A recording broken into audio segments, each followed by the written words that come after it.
Hey everybody, it's B Diz the Rockstar, part of SuperObvious. In this video, we're talking about the 3 ways the Ghostface killer can be linked to Stu Macher in Scream 6. Let's go.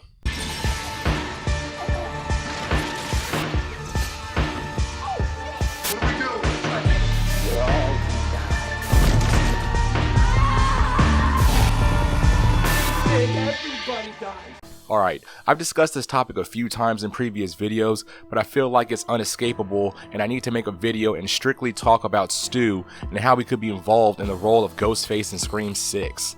The first theory is that Stu is Ghostface. He survived the dinosaur TV being dropped on his face and electrocuting him, and that he moved to New York City where he started the Ghostface cult, gathering all those objects in a Ghostface shrine and inspiring or manipulating all these new Ghostface killers. If this is true, it would explain how Amber was able to convince her parents to live in the Macher's house, even though it's known by pretty much everyone this was the site for the Ghostface killings in the first movie.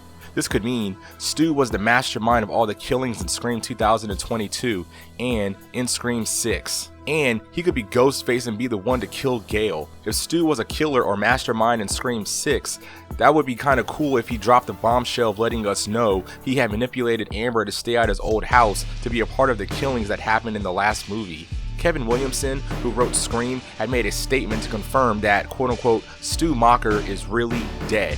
Even with that said, the rumors and theories of him being alive keeps happening. Stu's name on the subway poster, looking a little different compared to all the other names, makes the theories and predictions spike all over again. The second theory is that one of the Ghostface killers could be Leslie Macher, who is Stu's sister. Her motives could be to give Stu the credit that he really doesn't get for being one of the original Ghostface killers, and that Billy is the one everyone always talks about. Her second motive could be to avenge the death of her son Vince, who was in Scream 2022 for about a whole 5 seconds before brutally getting killed by Ghostface.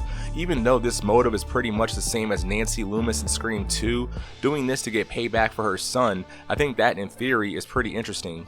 Another theory is that in the trailer, when Ghostface attacks the person while on the phone with Gale, we see Ghostface wipe his knife clean exactly how Stu did when he quote-unquote killed Billy in the first movie. The movement is identical. As far as legacy characters coming back, I've talked a bunch of times now that I feel that Stu doesn't need to come back in the franchise, especially since so much time has passed, but if any of these theories are true, I'd be lying if I said I didn't think it was interesting. If Stu was indeed alive as Ghostface or the mastermind behind it, it would be cool to see his disfigured face and him explain all his planning over decades since the original Scream.